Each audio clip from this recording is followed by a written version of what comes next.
жолду жаза баспадым, жанымды жеп жалган айтпадым. Тоскоолдуктар тодой тосса да, ак жолумдан бирок кайтпадым. Сындыргысы келди, сынбадым, чөктүргүсү келди, чөкпөдүм. Бурганактар бетке урса да, күтүп келдим жашоо көктөмүн, жашоо көктөмүн. Ушак сөздөр улап тилимди, көрө албастар тосту күнүмдү. Бакытымдын жолун тосса да, бакыт мага карап жүгүрдү. Көргөзбөдүм көздөн ыйымды, көңүлгө чөт канча кыйылды. Колум томо өчүргөн жандар, колум томо келип жылынды. Колум томдо жылынды.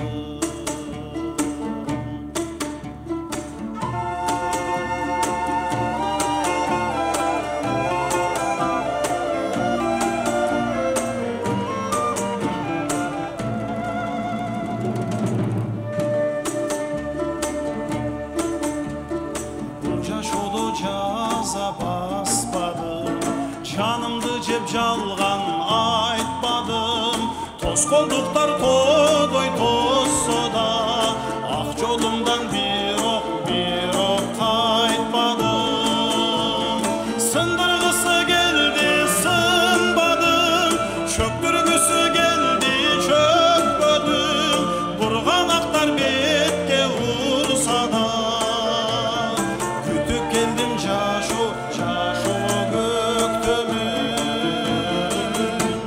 жашоо көктөмүн. Бурганактар бетке урса да, күтүп келдим жашоо көктөмүн, жашоо көктөмүн.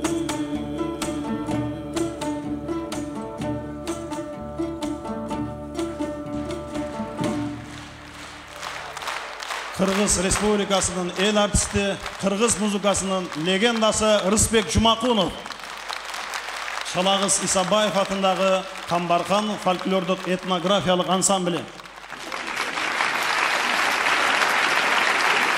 Бүгүнкү кечиңиздер менен өнөр баккан, ыр кадырлаган асылдар.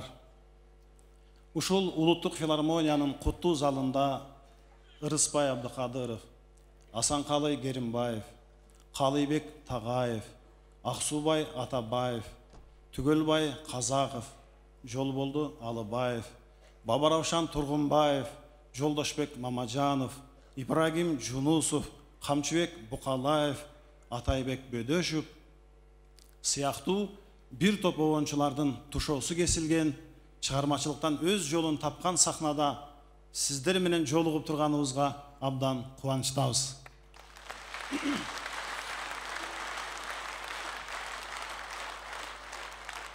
Улуулар салып кеткен чыйыр жол менен ээрчип өсүп келаткан муунбуз. Биз өзүбүзгө чейинки улуу таланттардын чыгармаларына сугарылып калыптандык, көркөм табитибиз калыптанды.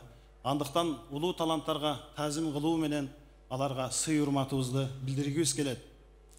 Ар бир адамдын жашоосу, жан дүйнөсү өзүнчө симфония. Ошондуктан биз бүгүнкү концертибизди Сезим симфониясы деп атадык. Анда бүгүнкү биздин Сезим симфониясында жүрөк кылдарын черткен сүйүү ырларына, лирикалык ырлардан рахат алыңыздар.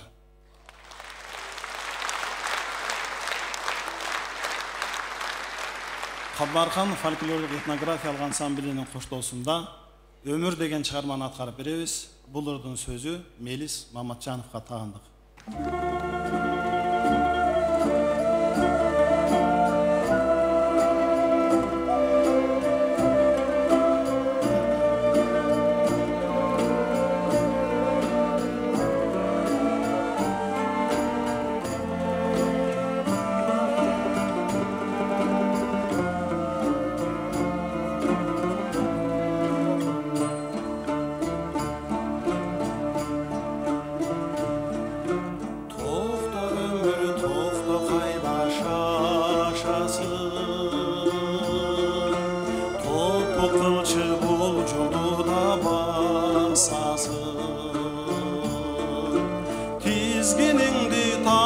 durcu asıra.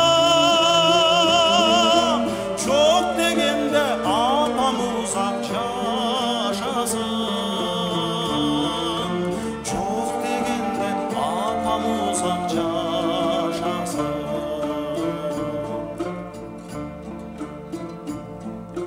Ömür özün tosmosu çok aşasın. Örgü karay kança bildi aşasın.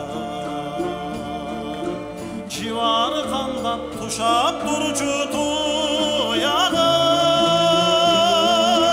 Çok degende atam uzak yaşasın. Çok degende atam uzak yaşasın.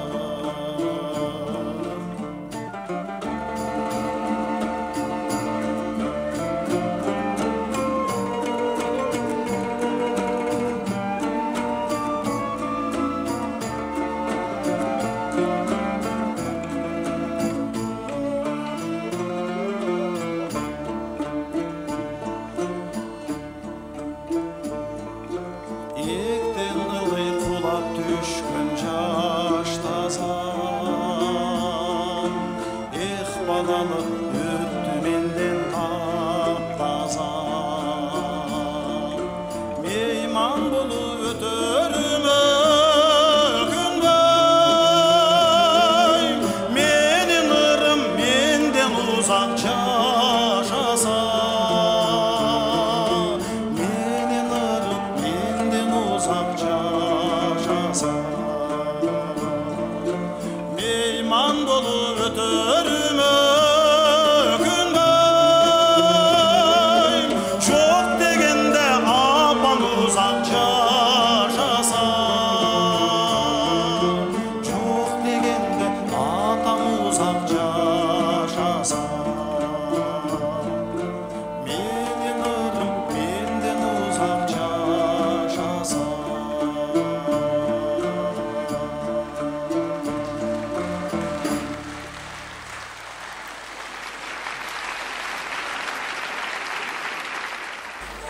Keyinki çıkarma Siz jönünde dep atalat. Sözü Satkanbay Momnaliyevke taandık.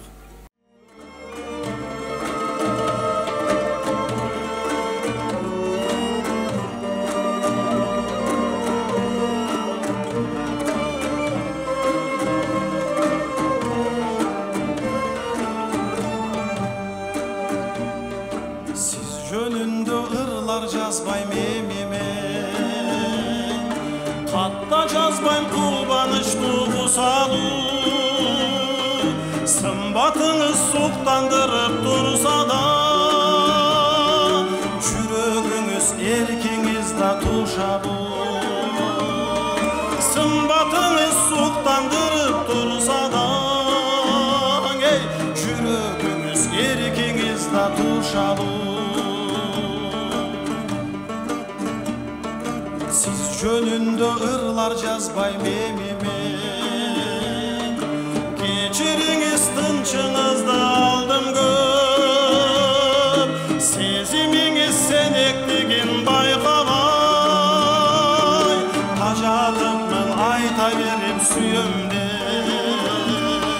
Сезимиңиz сенектигин байкабай.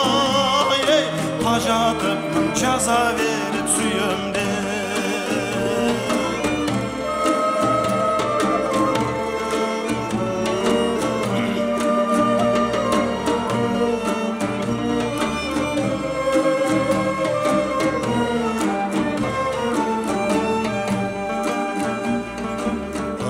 Жазбайм сагынычты кусалуу. Күнөөлөбөйм сүйбөдү деп сездимен.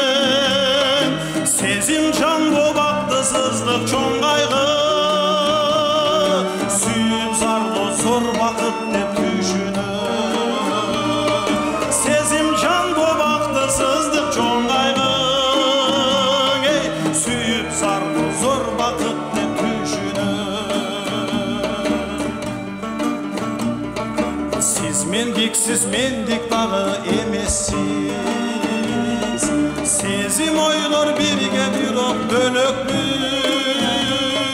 сагындырып саргайтканыңыз үчүн, сүйөмүн да жек көрөмүн сиз депсиз. Сагындырып саргайтканыңыз үчүн, ey, сүйөмүн да жек көрөмүн сиз демен.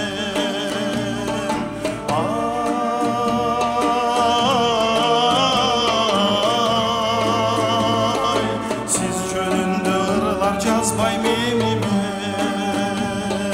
сиз жөнүндө ырлар жазбайм эмимен.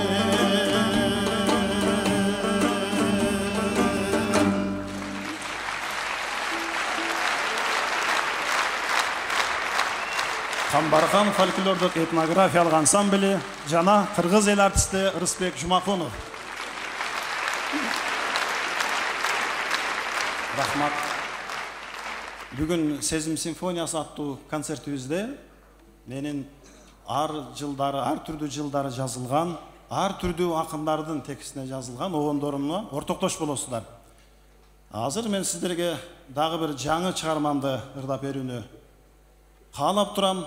Акын Манас Алымбаевдин сөзүнө жазылган «Көздөрүң менен коштошуу» деген чыгармам бар. Бул ырды Камбархан фольклордук этнографиялык ансамблинин солисти, таланттуу ырчы кызыбыз Элмира Тажиева менен чогуу аткарып берели.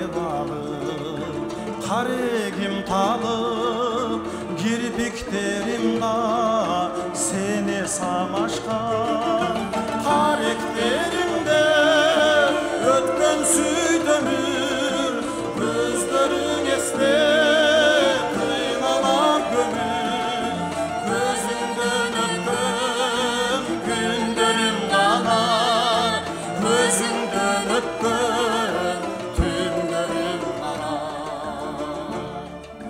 Jark etip tündü, bürkülü düydü, ağılıp canıp gözüngde kıydı. Tөгүлдүм саған, чай балы берким, көрүндүң мага, баладай сүйгүм. Karakterinde ötkün süydümür, gözlerin esne kıynalar gömür, gözünden ötken günlerim kanar, gözünden ötken tümlerim kanar.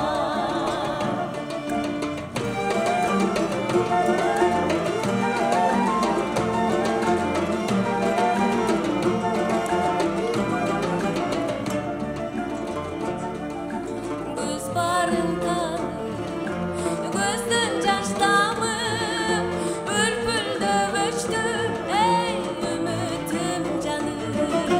Kayrılbay bir gün, giderin bilgem, kayrıklarımda büyütüm kalır.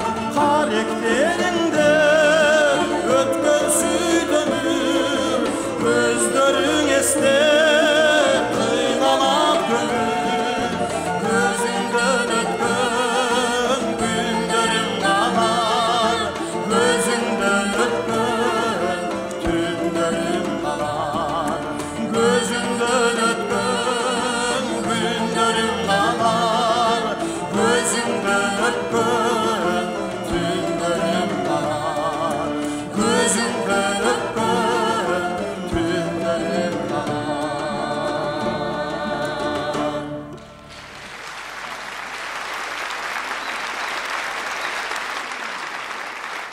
Kırgız el akını Sorunbay Jusuyev'tin bir 4 sağı var.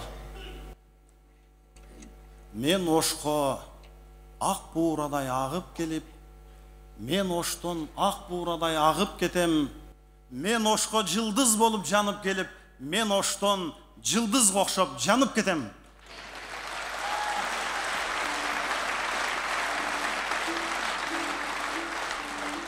Ошту неге сен сагынбай жүрөсүң? Сөзү Токтогул Кенжеевдики.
Seni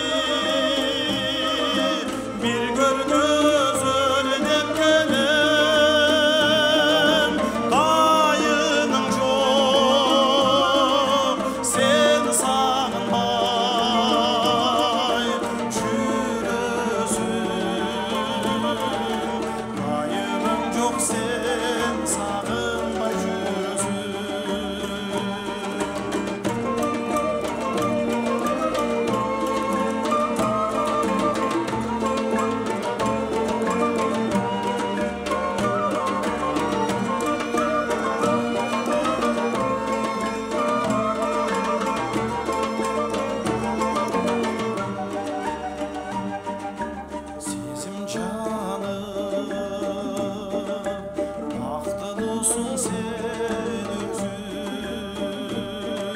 Sen izlegen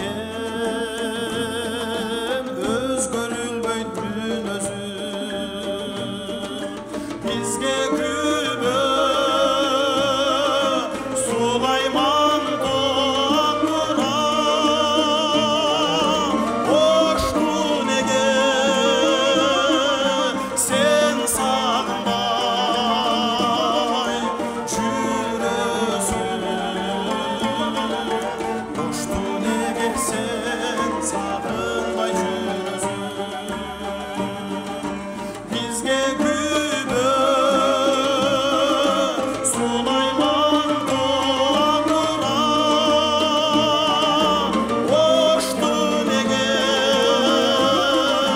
sen sağınmay жүрөсүң, oştu nege sen sağınmay tümün baydı sen sağınmay жүрөсүң.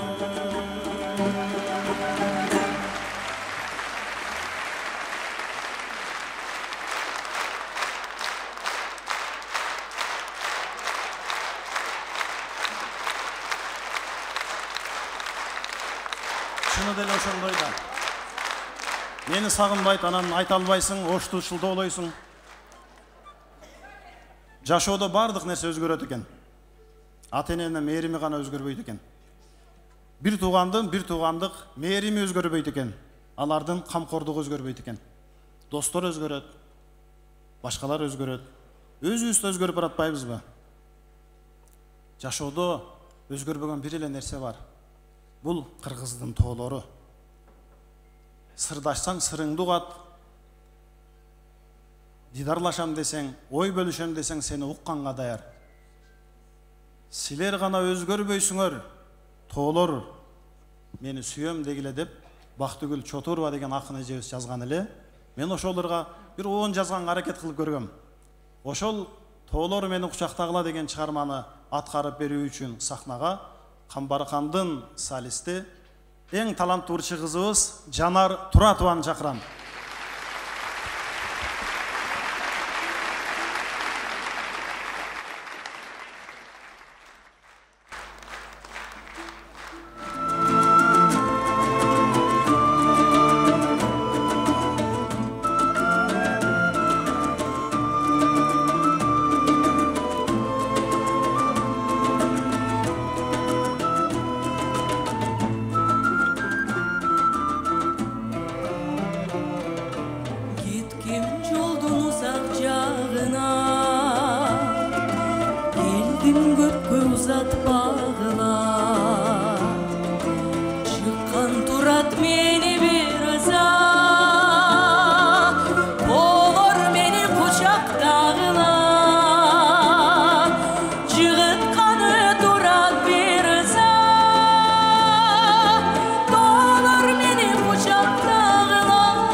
Жалган кебине силер гана өзгөрбөйсүңөр, олар мени сүйөм дегиле. Силер гана өзгөрбөйсүңөр, олар мени сүйөм дегиле.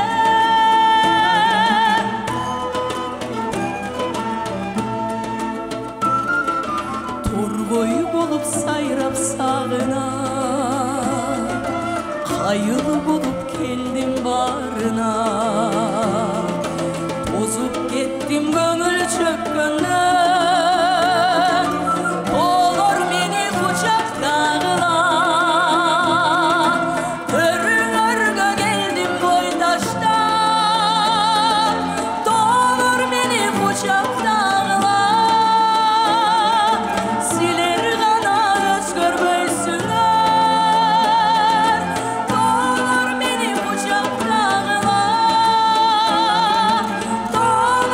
Suyam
Жашалбаған жашуғандай таптуда, ыйланбаған көз жашқандай таптаза, адам таппай жақшылығын айтуға, балким маға ертең бір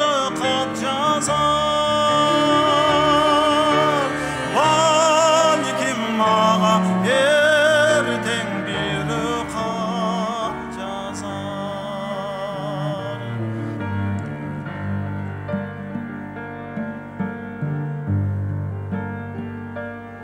Oturamın söylebey da estebey, Eşeriltken eski süyü kaygısın, Mınadağı çürük soğuk çeşkinsiz, Mınadağı düşü baratkan basın,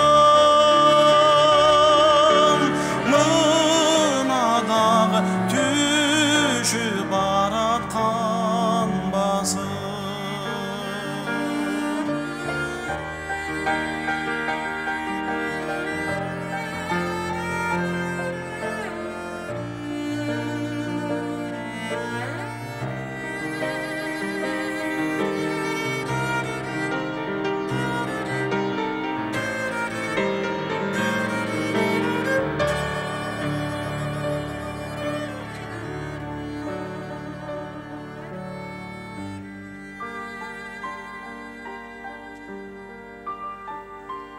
Жашалбаған жашуғандай таптуда, ыйланбаған көз жашқандай таптаза, адам таппай жақшылығын айтуға, балким маға ертең бір хат жазар.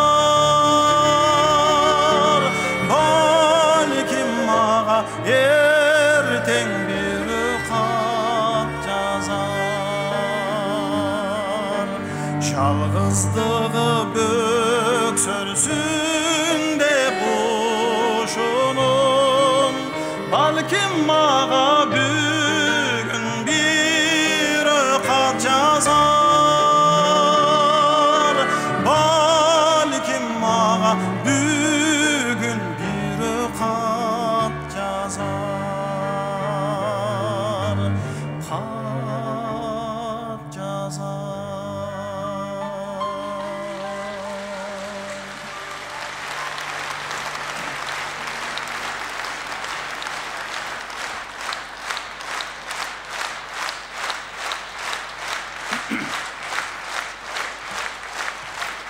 Рахмат. Азыр сіздерге дағы бір жаңы шығарманын танытымын өткөрөбүз.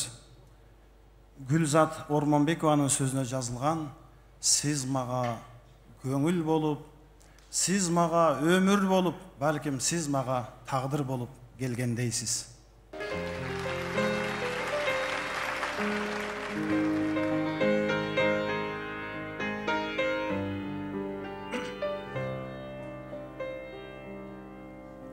Siz mağa көңүл болуп келгендейсиz, карайла барып болгон, күлкүсү кайып болгон, кетилген көңүлүмдү дарыла бергендейсиz, куусадан арыла албай, жүргөндө айыга албай, siz mağa көңүл болуп, siz mağa көңүл болуп келгендейсиz.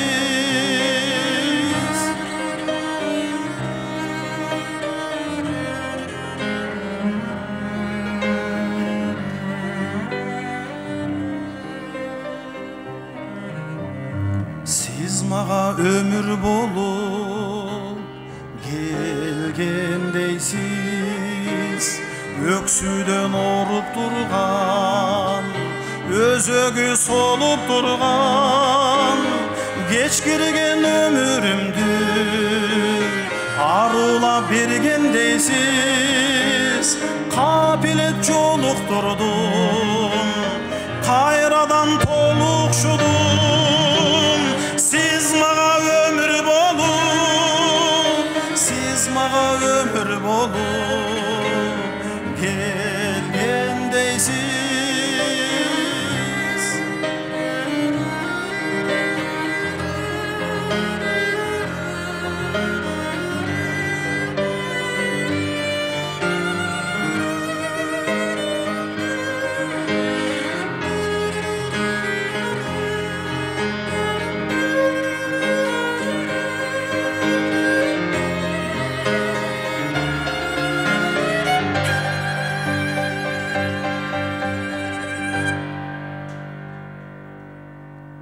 Сиз мага тагдыр болуп келгендейсиз.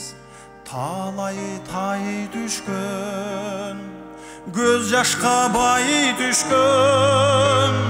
Билсеңиз тагдырымды таттуулап бергендейсиz. Талпынып үмүттөргө, жетелеп бийиктерге.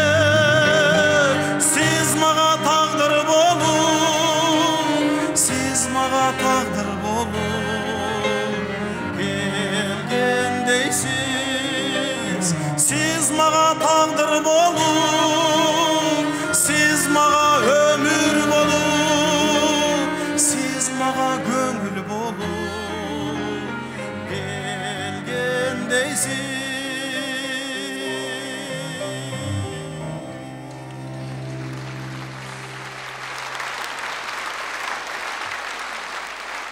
Пианинода коштоп берген пианист, белгилүү композитор Марат Жунушев.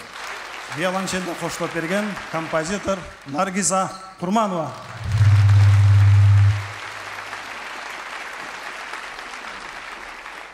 Чыгармалар ушундай. Кимдир бирөө бизге тагдыр болуп келет, кимдир бизге сүйүү болуп келет, кимдир бирөө өкүнүч болуп келет. Жашоо ушундай. А биз жашоонун көркөм боекторун ырга салган акындардын ырыны менен жашайбыз оончулар. Акындарга алкыш. Фаризат Асанкалиеванын сөзүнө жазылган "Күтпө мени" деген чыгарма.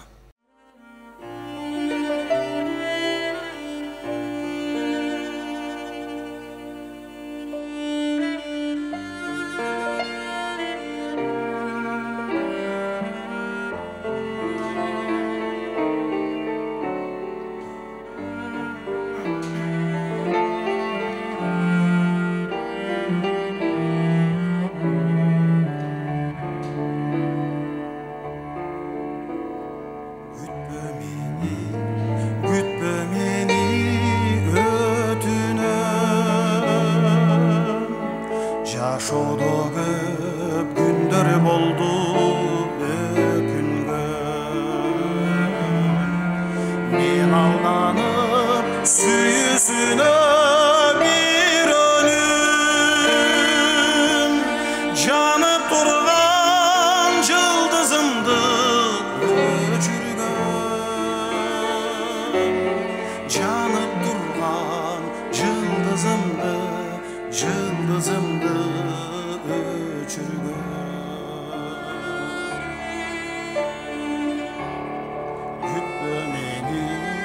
Күтпө мени садагам. Күндөр жылбайт, саатты карап санагам. Күтүүлөрдүн азабын мен билемин. Мен да сендей күтүп жолду карагам. Мен да сендей күтүп жолду карагам.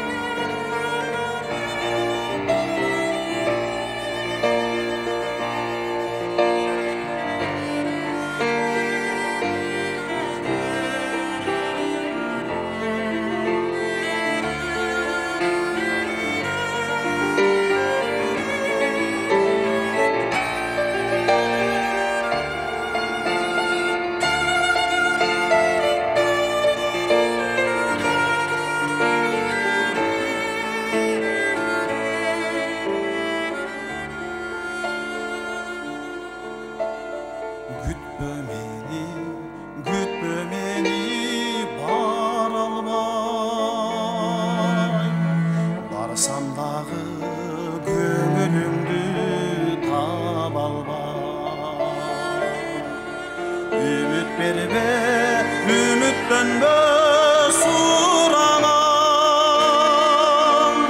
Yüreğine süyüyordun Cagalbay Yüreğine süyüyordun Cagalbay Ümit verme, ümit dönmez suranam Yüreğine süyüyordun Cagalbay Yüreğine süyüyordun Cagalbay Gütme meni sadağa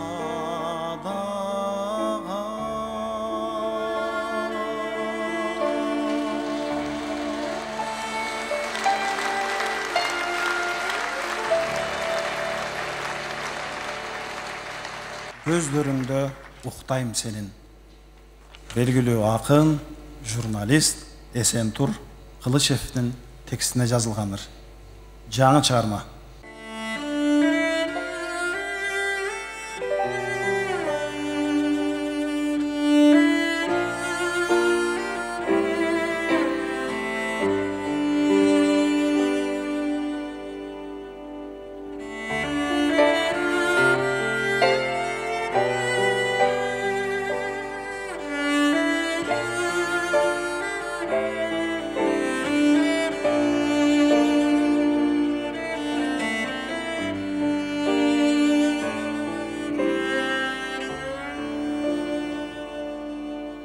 Gözlerinde uktayım senin, kareginde aylanıp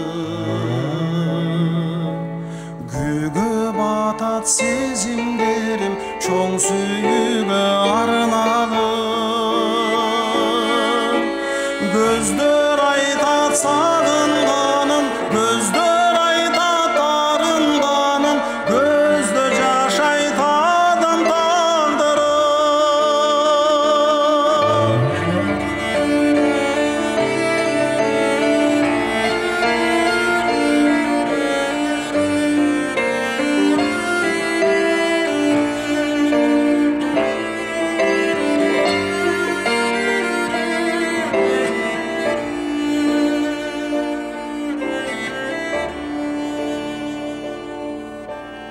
Gözlerinde uktayım senin, mermet sımal sularım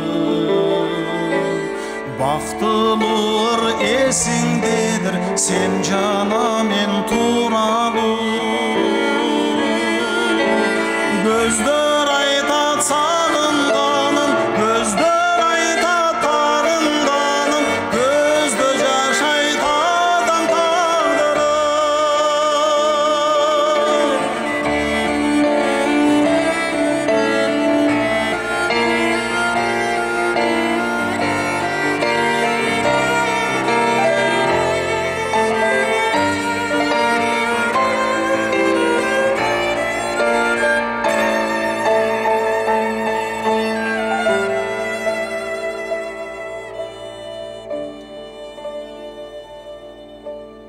Gözlerinde uktayım senin, kusalangan sağıngan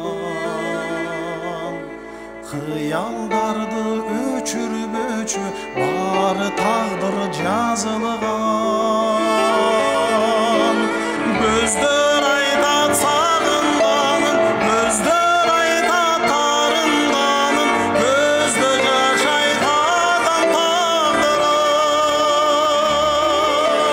Gözler aytat sağınganım, gözler aytat arınganım Gözde jaş aytadım tağdırım Gözde jaş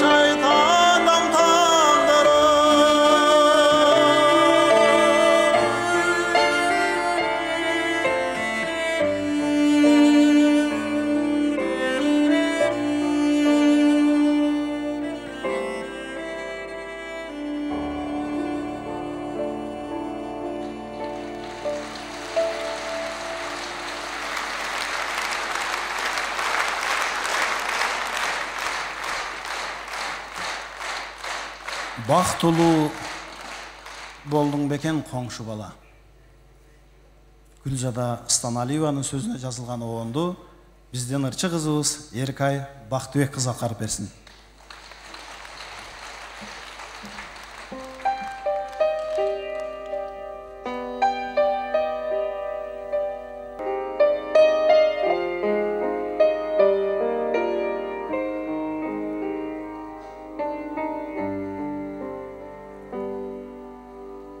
Бактылуу болдуң бекен коңшу бала,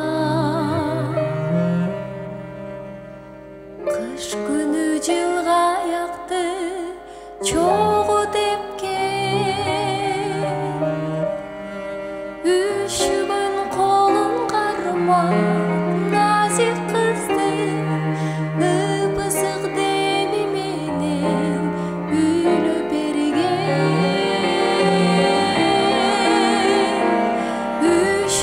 колун кармап назик кыздын ыпысык деми менен үйлөп берген коңшу бала.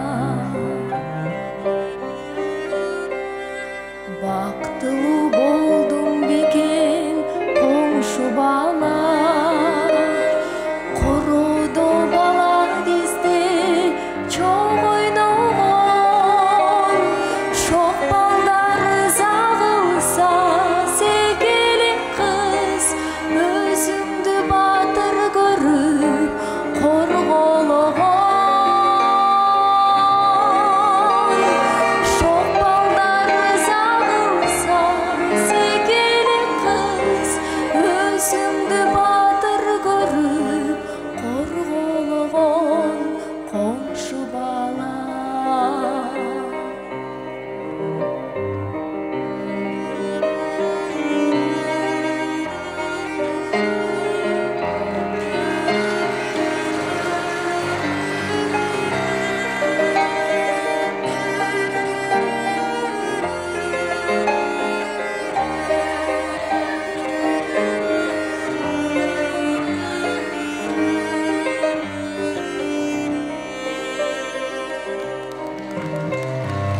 Бактылуу болдуң бекен коңшу бала, телмирип тикте берчү тереземе, баркалбай сезимдерди ошондогу бак издеп алда кайда кеттик неге.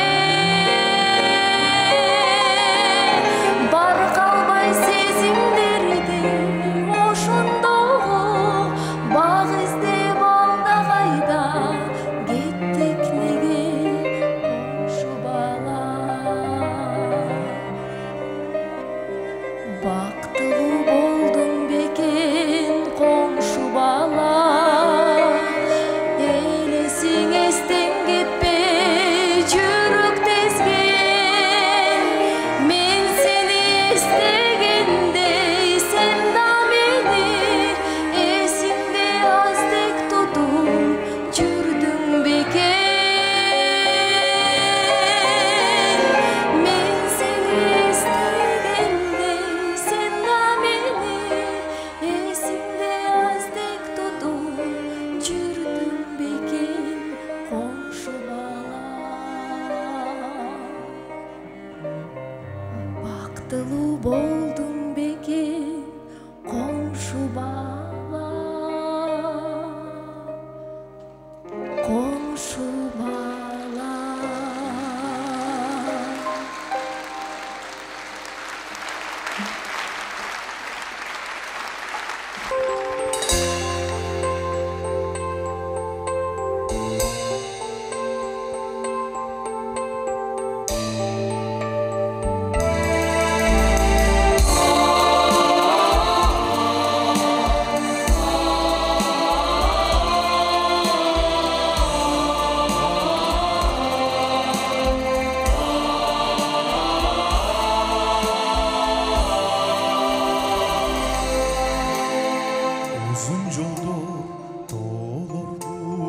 бетиндеги оңгу кепти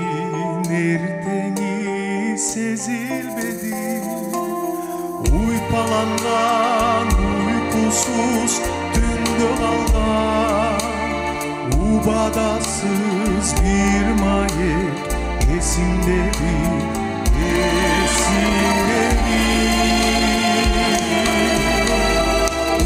Hırpalangan uykusuz tünde kalgan Ubadasız bir mayek esinde bir Ubadasız bir mayek esinde Mende caşayt mayektin gesinde mi Memiregen tınçtık ay geçindegi Melmil kılgan mezgildin kadır tünü Meyizdamdu erindir esinde bir esinde bir Melmil kılgan mezgildin kadır tünü Meyizdamdu erindir esinde bir Meyizdamdu erindir esinde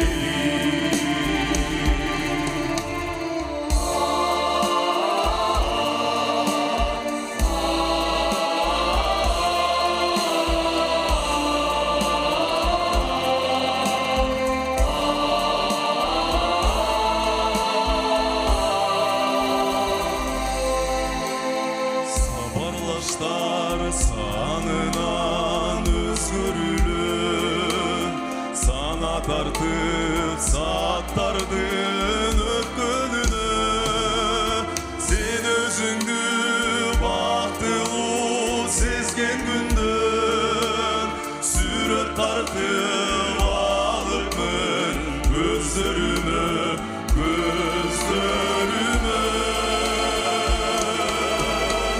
Sen özündü baktılı sezgen gündün Süröt tartıp alıpmın gözlerime Süröt tartıp alıpmın gözlerime Sen özündü baktılı sezgen gündün Süröt tartıp alıpmın gözlerime Süröt tartıp alıpmın gözlerime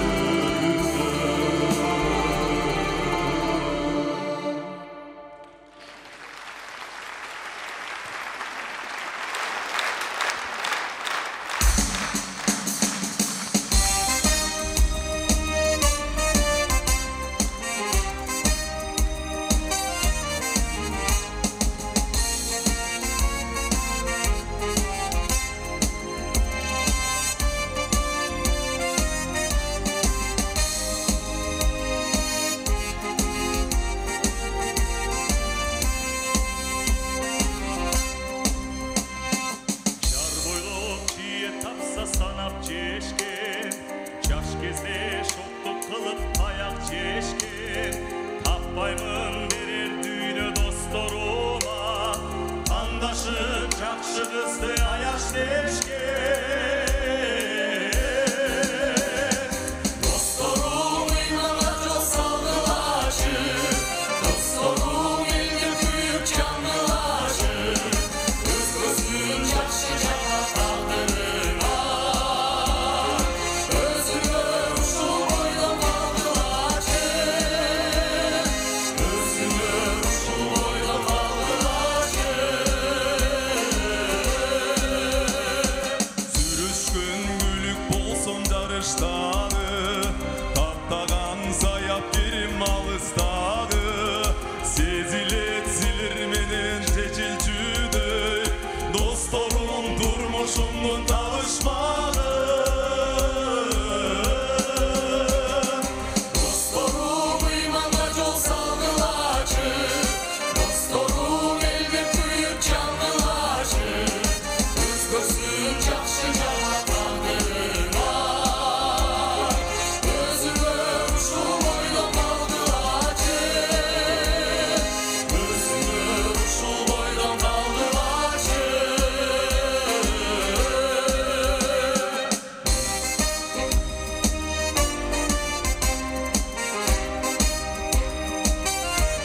Саламатсыздарбы?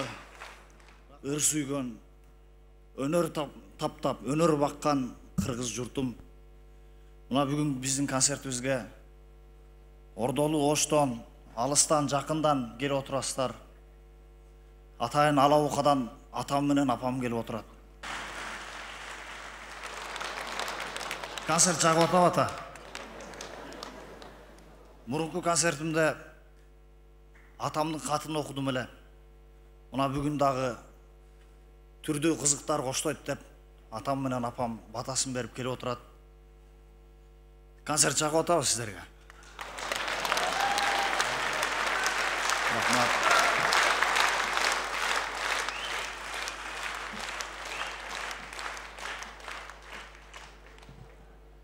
Ушундай үйүнү окшош окуучуңдун бар экени кандай бакыт.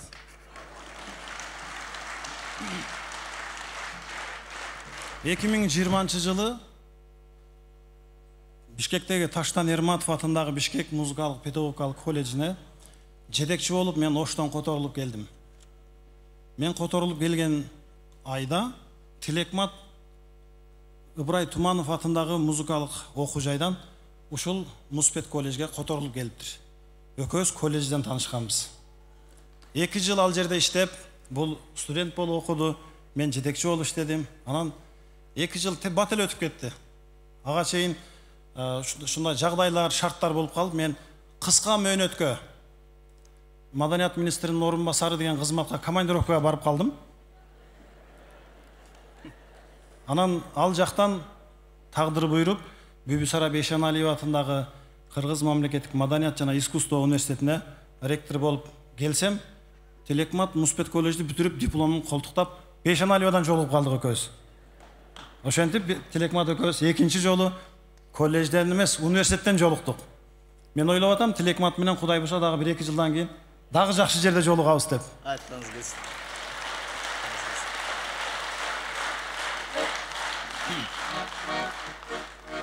Биз ошентип Бишкектен жолукканбыз. Бишкектен таанышып, агайыны болуп жүрөбүз. Бишкектен кездешкеним деген Зайырбек Ажыматовдун ыры бар. Ошону аткарып көрөлү анда. Жакшы болот. Анда баштадык.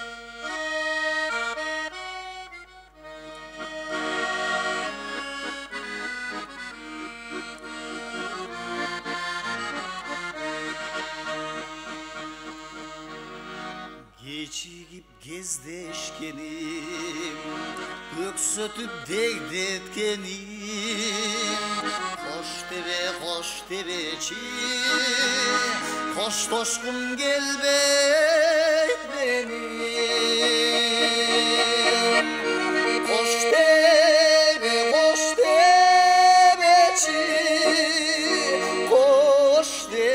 тебечи, коштошкум келбейт менин.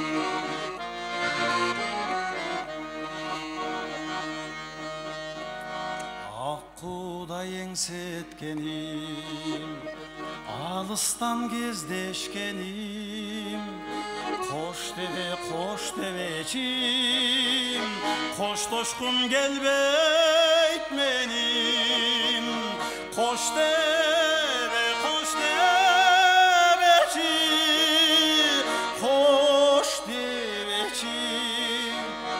коштошкум келбейт менин.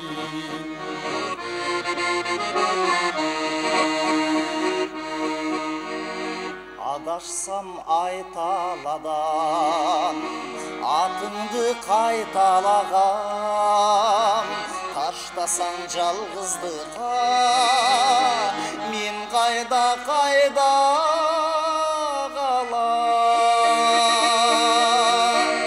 Таштасаң жалгыздыкка,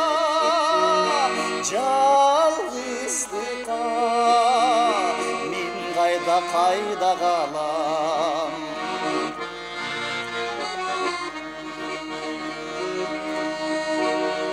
Акшола чырагым-ай, асылба тумарым-ай, эрмегим элесиңден айрыла сурарым-ай, эрмегим элесиңден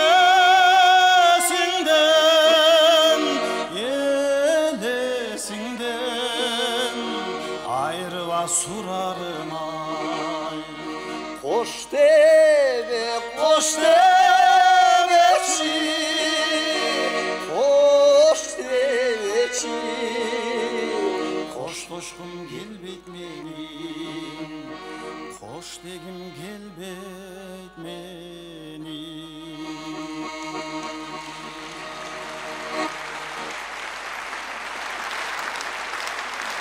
Tilekmat Kasiyarov.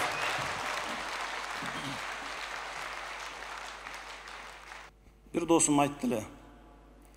Özüңdün maşinаңда баратып, өзүңдүн үй бүлөңдү салып, өзүңдүн ырыңды өзүң ырдап бараткан кандай жакшы деп. Бүгүн да концертте өзүмдүн ырларымды өзүм ырдап, ага инелеримди ырдатып, анан өзүм угуп отурганда өзүнчө бир бакыт болуп атат.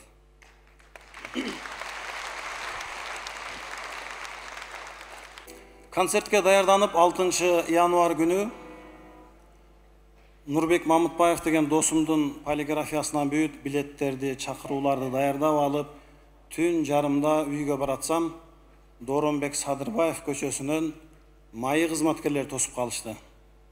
Эмне болду десем, рейд жүрүп атат, документтериңизди текшерип коелу деп. Макул деп мен машинанын документтерин даярдап атсам, тамаша көй майы окшойт. Айнектен башын киргизип, түн жарымда каяктан келе атасыз байке дейт. Анан мен да түп-түзмүн да. Концертимдин билетин чыгарып келатам дедим. Десем, кимдин концерти деди. Түмөнбай Кулдоштун концерти. Деп койду анан билет документтер даярдап атсам, байке дейт. Десем, ал ырчы тирүүбү дейт.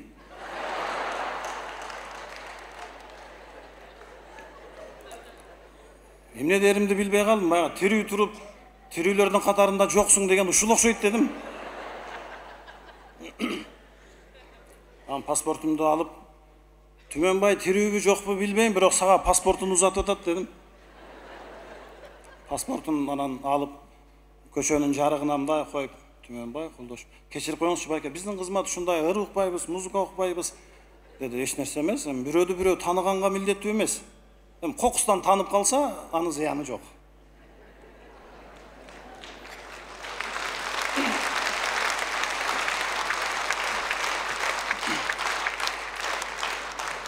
Баятан бери караңгы светті ырдай берип, кичине сиздерди сагынып калдым, мындай сүйлөп коеюнчу бир-эки. Уруксат этиңиздер. Азыр эми мына мамлекеттик деңгээлде залда депутаттар да отурса керек. Мирлан Самый кожо, биздин төрагабыз, бир топ адамдар өздөрүнүн аты жөнүн өзгөртүп атпайбы? Мен да ошентип өзгөртсөмбү деп ойлонуп кетем кээдечи. Анткени Түмөнбай десең тирүүбү деп сурап атса, азыр мына Мирлан Самый кожо, Садык Шернияз деген окшогон Нурланбек Тургунбек уулу болуп өзгөрүп атканда, мен да ойлонуп атам, Түмөнбай эмес жөн эле Тумо деп өзгөртүп алсамбы деп.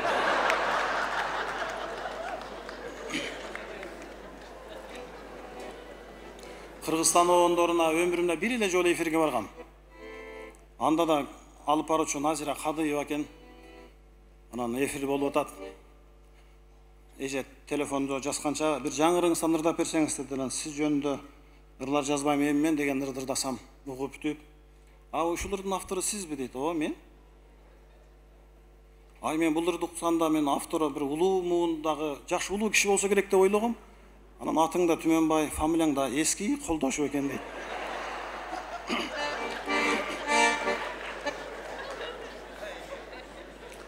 Ибрагим Айыпулунун сөзүнө жазылган «Мен сени аяп сүйгөм» деген чыгармамды ырдап берейин.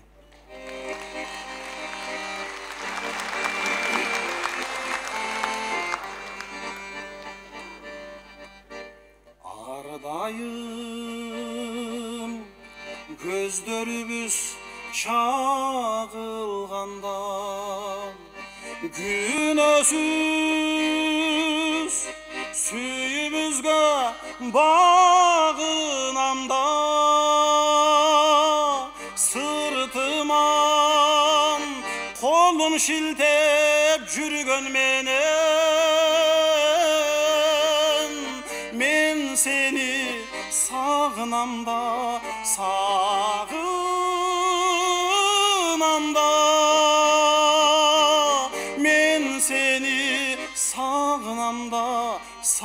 сағынамда.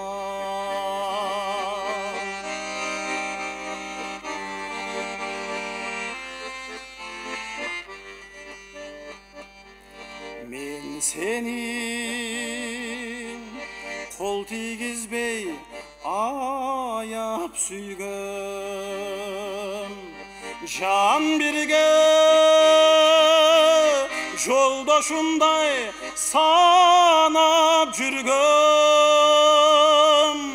Мен сени күндө кыспай кучагыма, мен сени аяп жүргөm, аяп сүйгөm. Мен сени аяп жүргөm, аяп сүйгөm.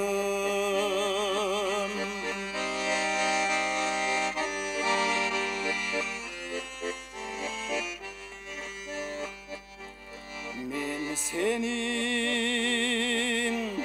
бүт эркиңе багынайын, кызганып атырамын таңды дайым.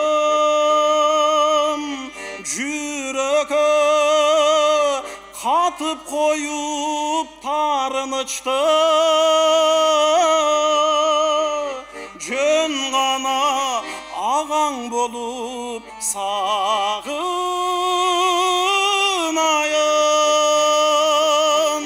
Жөн гана ағаң болуп сағынайын. Жөн гана ағайың болуп сағынайын.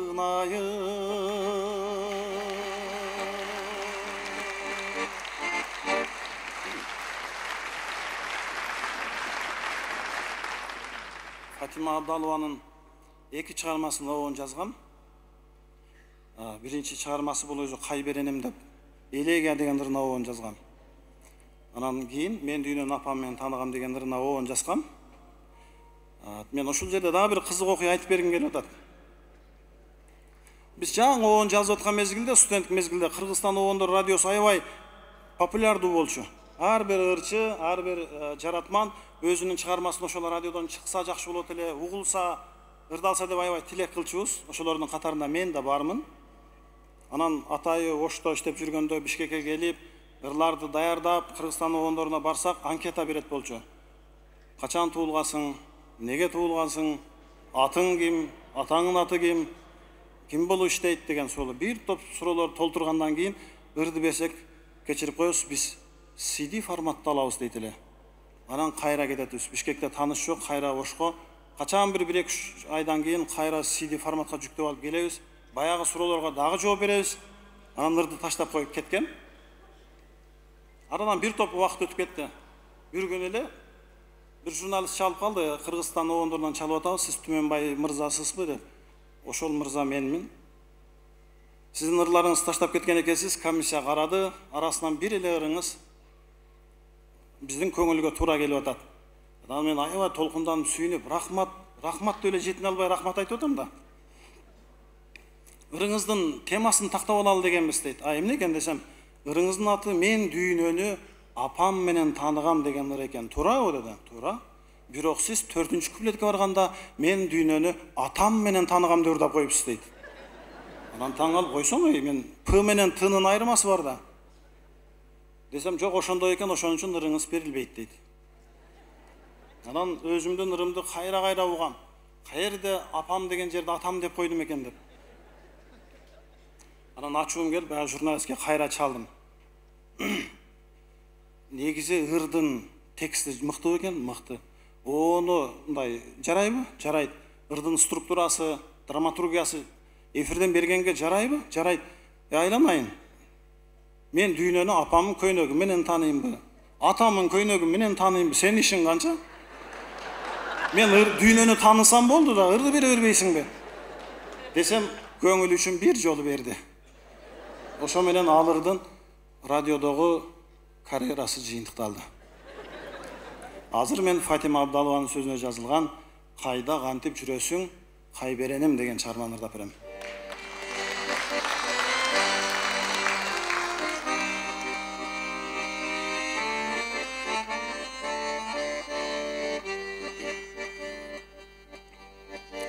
Ак жайыкта ажайып жел согот бир, ак жайыкты айланат ак кайыңдар, кайыңдарга айланып алышканбы, сен ээрчитип кетишкен ак кайыптар.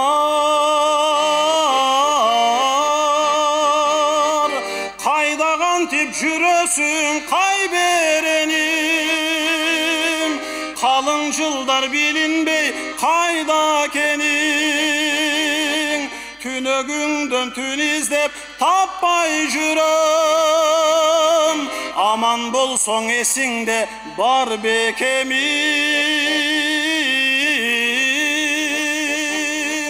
кайда кантип жүрөсүң кай береним.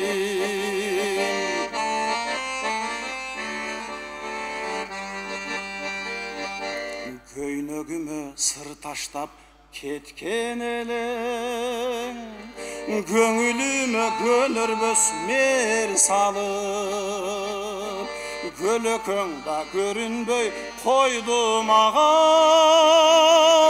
көйнөгүмдү бөтөн кыз кийип алып.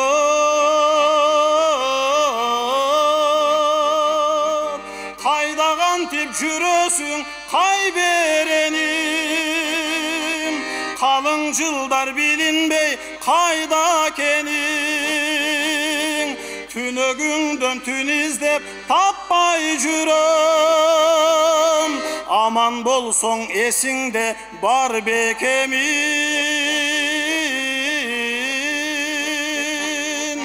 кайда кантип жүрөсүң кай береним, кайда кантип жүрөсүң ай кай береним.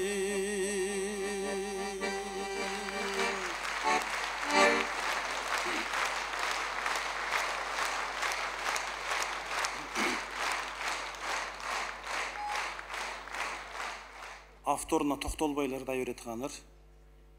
Коштошуу.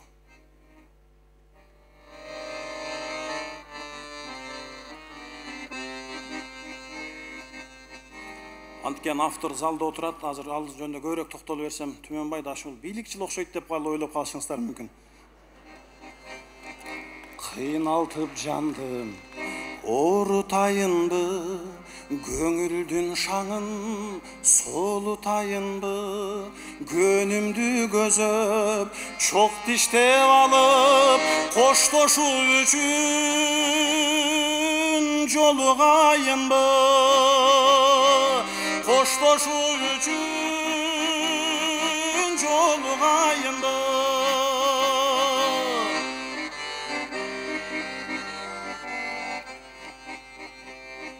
Кысылып кайнап эзилейинби, кырчылып сынып кетилейинби, көзүмдү оюп алгандай болуп, көрүшпөс үчүн кезигейинби,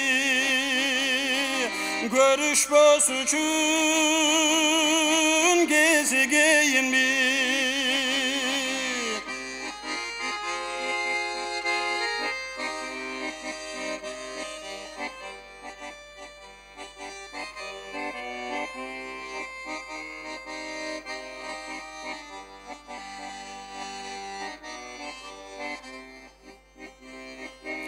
Азаптын зарын төгүшөйүнбү, армандын барын бөлүшөйүнбү, акылдын арсыз кулундай болуп, акыркы жолу көрүшөйүнбү, акыркы жолу көрүшөйүнбү.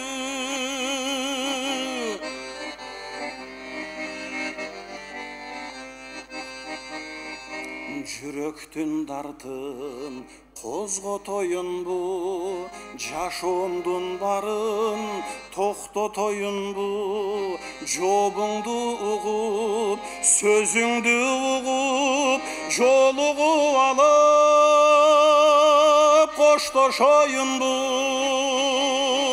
жолугуп алып, коштошоюн бу акыркы жолум. Ошол.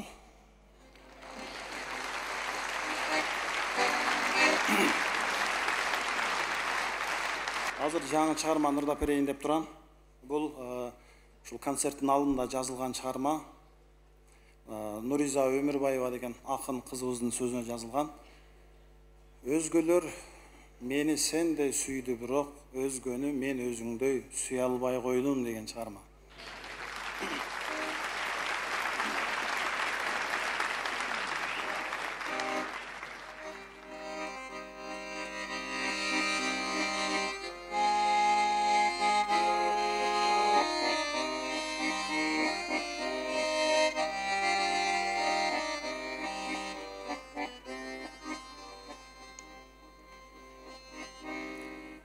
Bir ырда айтылбаган атың калып, биз кандай жакын элек алыстадык. Bir сезим табыштырып экөөбүздү, bir өмүр койду минтип, алыстатып,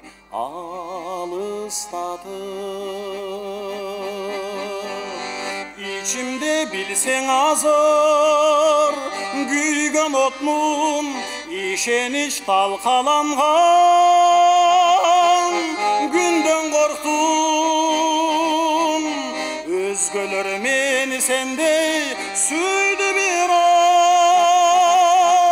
özgönü men özüngdey süygen jokmun, özgönü men özüngdey süygen jokmun.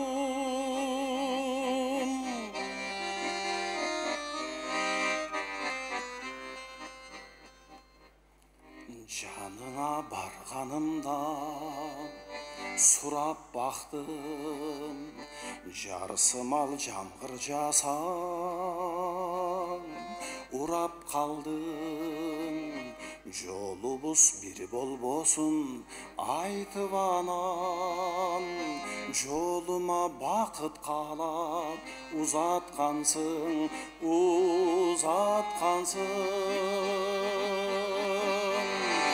İçimde bilsen azar, güygen otmun, işeniş talkalangan, günden korktum,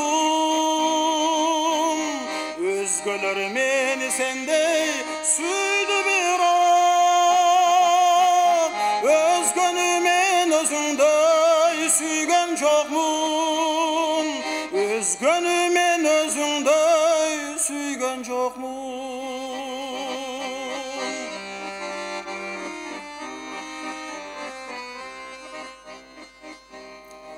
Yaşağın geldi senin, kaygı görбөй, жашаймен жаштыгымды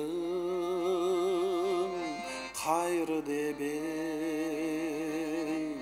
Азыр сен салам жолдоп жолоочудан, ага мен алик алам кайды керде,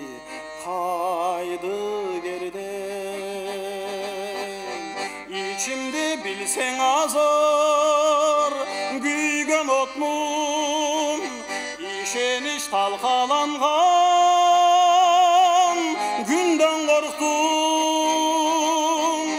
özgöler meni sendey süydü birak, özgönü men özüngdey süybey koydum, özgönü men özüngdey süybey koydum.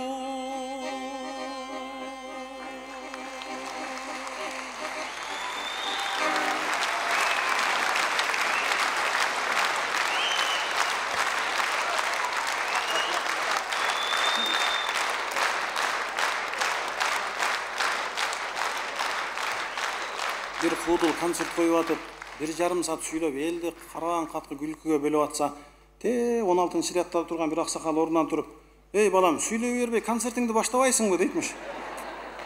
Меники да ошондой болуп калбасын. Айсат менен Гүлүмкан суранган, "Сиз мага ушунчалык жагасыз да" деген жакшы ырым бар. Алырды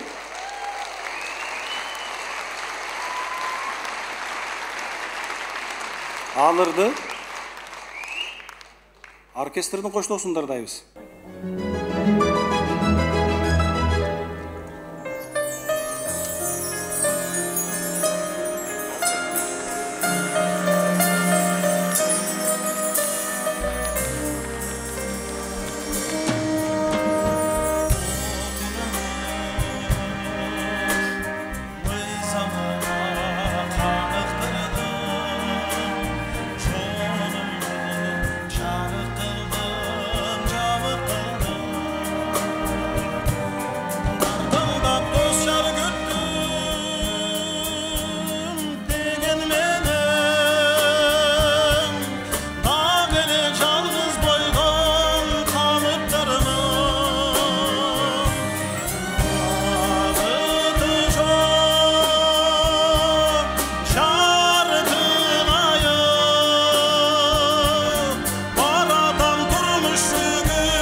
Кыргыз Республикасынын эл артисти, Өзбекстан Республикасынын эл артисти Нур Өмүрбаев, Чоро Кожомжаров атындагы эстрадалык симфониялык оркестри.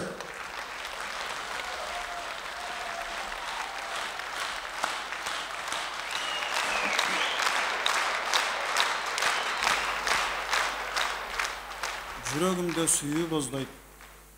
Сөзү Харизат Асанкалыевники.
Argasız kaldım jerimin, argasız kaldım jerimin.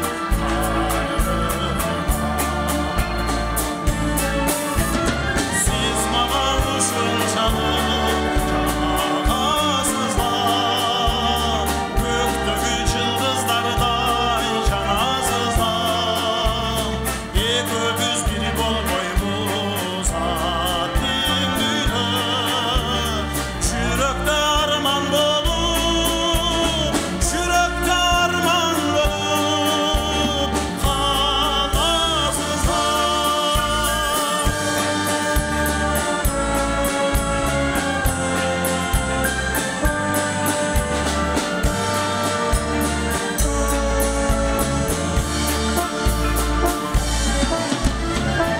Ayga uşundaydı çazgan okşoy, gözlerin gülüp dursa sezim kozgoy.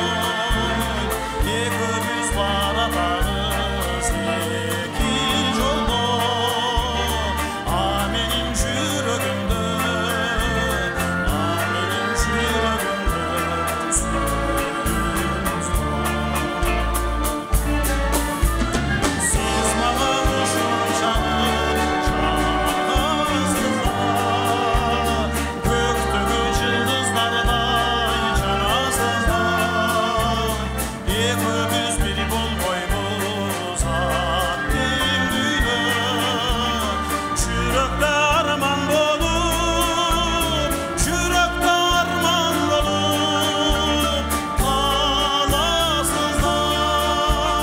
Çürökte arman bolup kalasızlar.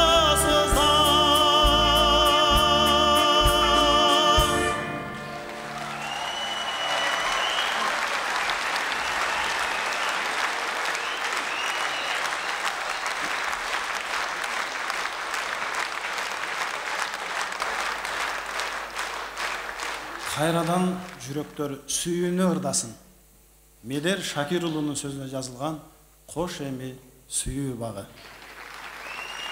Мени менен кошо ырдап бериш үчүн сахнага Кыргыз Республикасынын эмгек сиңирген артисти, Улуттук филармониянын солисти Элнура Мыктыбекти чакырам.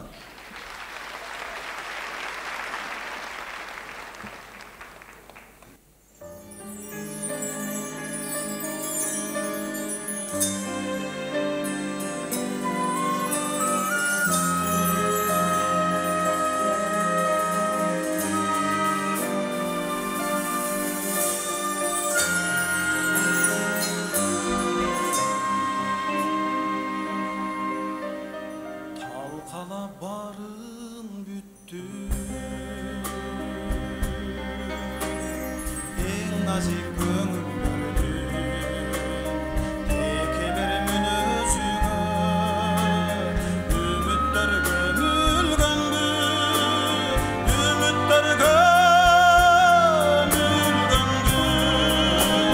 Çürüdür sessiz kalıp, duymadı dağı, hoş iltip gidiverdim, hoş emi suyunuz.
сиздер жакшы көргөн, мен жакшы көргөн бир ыр бар.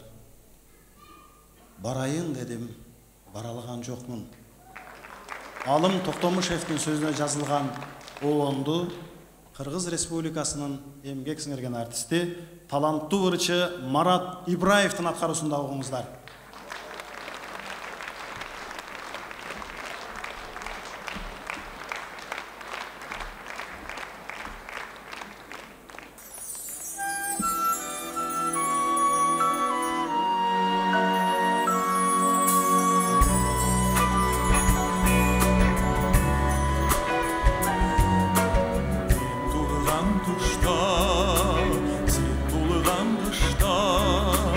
Tulparaları tuylap, tuygundar uçlan.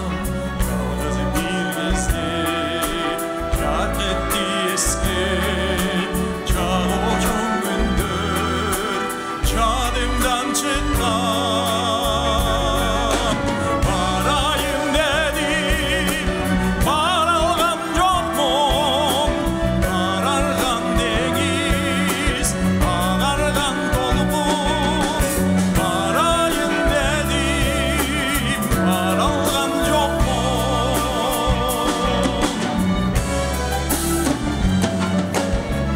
Bargan çaktı, uğramın kara. Tuş tuştan şokum, şoladay cana. Mezgil gelir, çamırday dönüp. Bir mezgil gelir, şamalday sabah. Bu düğüne şunday, çar algan dostum. Karargan deniz, ağargan dolgun. Bu düğüne şunday, çar algan dostum.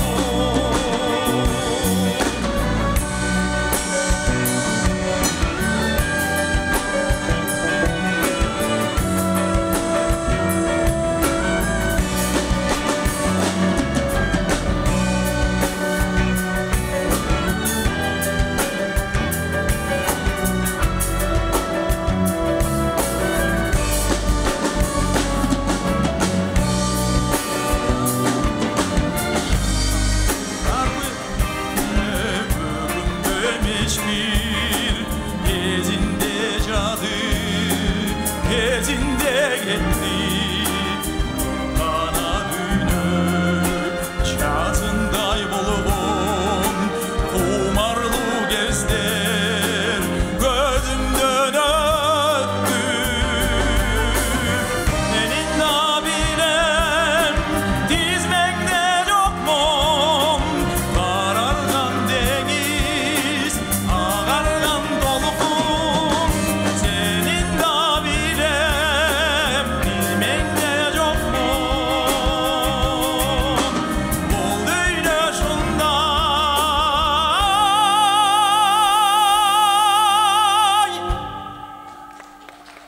car algan dostum.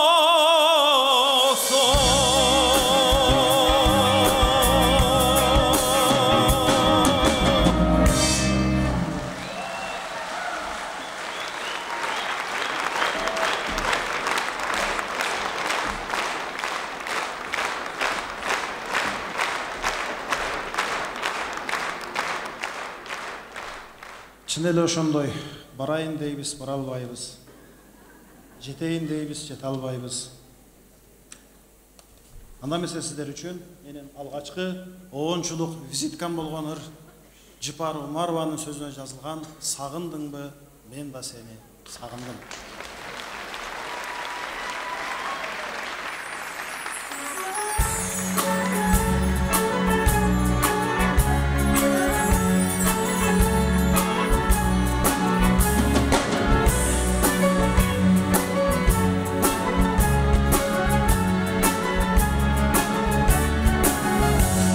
Sağındım, men da sağındım.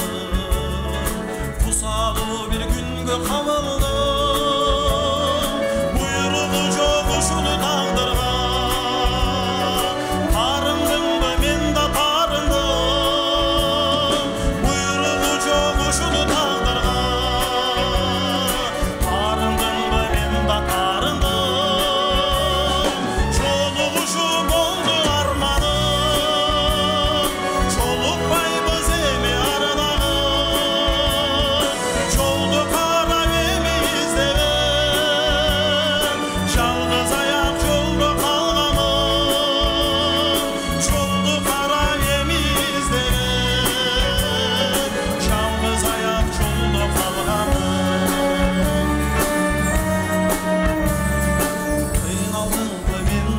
kaldım.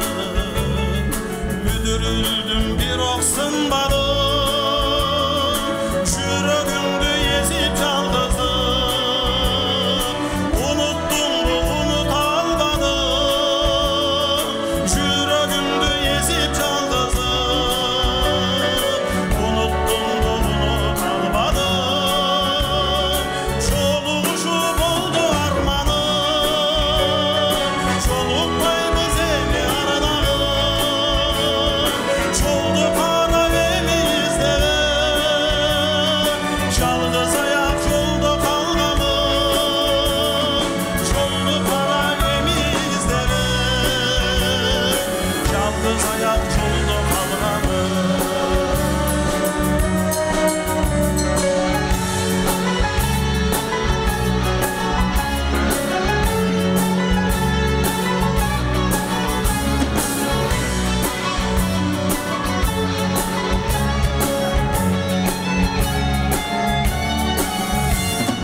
Kıyladım mı men da kıyladım.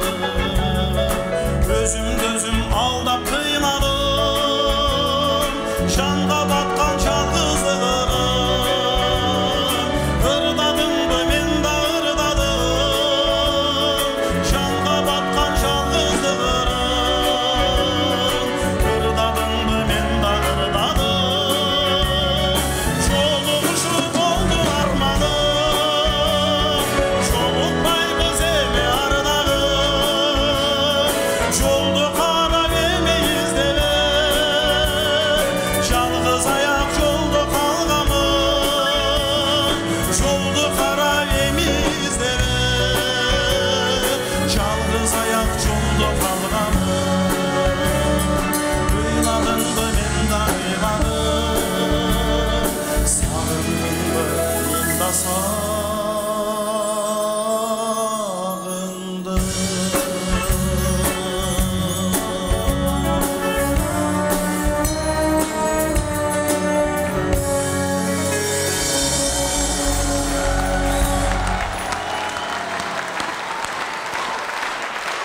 Çorok Hocamjarov atınдағы эстрадалық симфониялық оркестрі. Анын жетекшісі Қырғыз ел артисті Нур Өмірбаев. Біз маэстроны ел артисі деп танимыз. Рахмат. Бір жаш бала апасын жоғалтып алып, іздеп жүріптір. Аны көрген білгендер апасына таа беріп қойылды деп. Чоң рахмат. Чоң рахмат. Аныған білгендер тиги жаш баланын ыйлап атканын көрүп, апасын таап берип коелу, жардам берип коелу деп, сенин апаң кандай эле деп сураса, менин апам дүйнөдөгү эң сулуу апа деп айтыптыр. Чын эле биздин апалар дүйнөдөгү эң сулуу апалар. Мен дүйнөнү апам менен тааныгам. Сөзү Фатима Абдалованыкы.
tanısam, men apamdı göynöbünün tanıgam. Türü bolçu göynöbünün güldörü, baskan sayın bacırayıp açılgan. Türü bolçu göynöbünün güldörü, baskan sayın bacırayıp açılgan.